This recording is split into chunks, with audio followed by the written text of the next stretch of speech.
इस भौतिक संसार में आनंद प्राप्त करने के लिए अपनी आत्मा से दौड़ता रहा हो, वो सूक्ष्म संसार की अनंत सुंदरता में आत्मा को कभी प्राप्त नहीं कर सकेगा।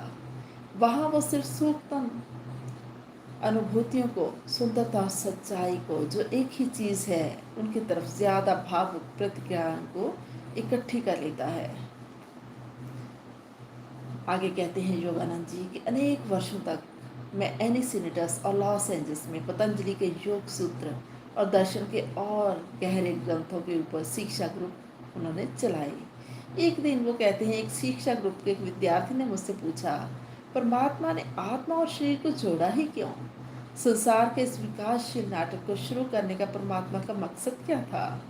और भी अनगिनत लोगों ने भी इसी तरह के, वो कहते हैं, सवाल उठाए थे और दार्शनिकों ने उनके जवाब देने के असफल यत्न भी किए थे।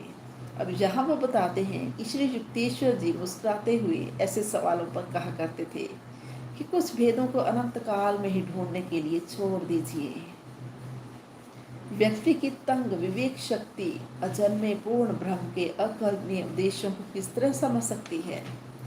दिखाई दे रहे संसार के कारण और परिणाम के नियमों के साथ बंधी मनुष्य की बुद्धि अनादि अजन्मे ब्रह्म के भेदों को सामने चकरा जाती है।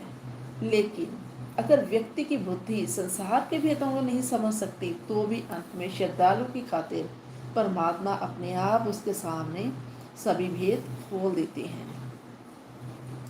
जो सचमुच ज्ञान प्राप्त करने को इच्छुक हो, वो परमात्मा की योजना के शुरुआती तथ्यों के ज्ञान को ही अच्छी तरह निम्रता से आत्मसात करके अपनी खोज शुरू करने से संतुष्ट हो जाता है और वक्त से पहले सीधे जीवन के आइंस्टाइन के निश्चित गणितिक सिद्धांत के ग्राफ की मांग नहीं करता।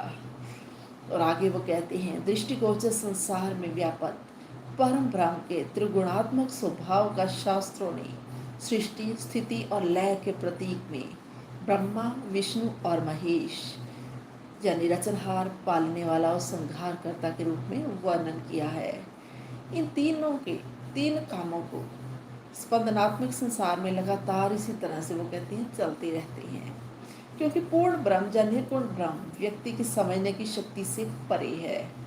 इसलिए धार्मिक स्वभाव के श्रद्धालु इस त्रिमूर्ति के पवित्र रूपों में उसकी पूजा करते हैं। लेकिन सृष्टि में व्याप्त सृष्टि, स्थिति और लय का स्वरूप ही परमात्मा का परम और जरूरी स्वरूप नहीं है। परमात्मा का अंतिम स्वरूप तो ही पता चलता है जब पुत्र ऊपर उठकर पिता के पास पहुंचता है। मुक्त हुआ व्यक्ति स्पंदनात्मक संसार से परे जाके स्पंदन रहत पार ब्रह्म में दाखिल होता है। और आगे वो कहते हैं, व्यक्ति के लिए अपनी आत्मा के रूप में अपने सच्चे स्वरूप का अटल ज्ञान ही सत्य है। महात्मा बुद्ध ने भी, वो कहते हैं, परम सत्य के ऊपर रोशनी डालने से इनकार कर दिया था और उन्होंने कहा था सिर्फ इतना ही कि व्यक्ति को जो थोड़ा बहुत समय इस धरती पर मिला है, उसको अपने नैतिक स्वरूप की उन्नति करने में लगाने में ही जिंदगी की सार्थकता है। और चीनी संत लाओ से ठीक ही कहते थे कि जो जानता है वो कहता नहीं, और जो कहता है वो जानता नहीं। परमात्मा का अंतिम रहस्य बहस का विषय नहीं।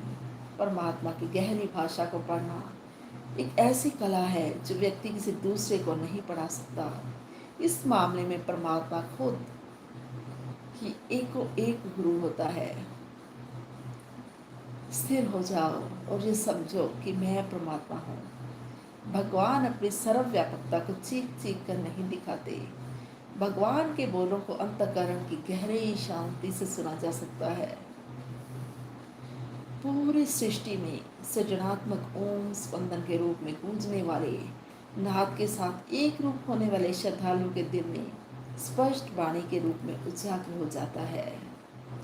सभी को मौका, बड़ा भाई होने के नाते योगानंद जी कहते हैं कि भारत द्वारा इकट्ठा किया गया अध्यात्म ज्ञान पूरे संसार की मलकियत है।